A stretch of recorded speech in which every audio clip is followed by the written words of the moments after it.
سجن اتحول لمسجد، وأب قتل ابنه، وسلطان سجين. أهلا بكم في جامع المؤيد شيخ اللي سرق باب الجامع من مدرسة وجامع السلطان حسن. المؤيد شيخ كان مملوكي جركسي، واشتراه من الشام الخواجة محمود شاه البزدي. وقتها مؤيد شيخ كان عنده 12 سنة، وبعدين باعه للظاهر برقوق سلطان مصر.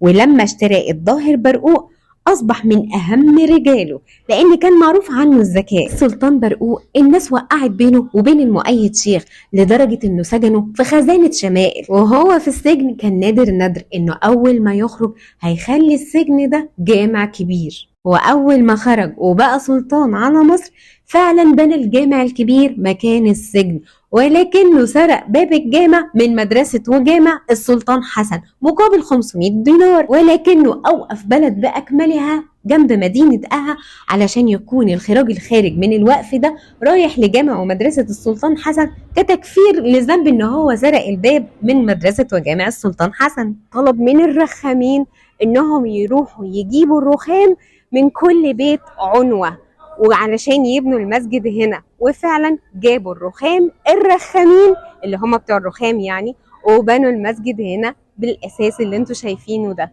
طب امال ايه قصة الاب اللي قتل ابنه؟ دي بقى اللي هنعرفها المرة الجاية.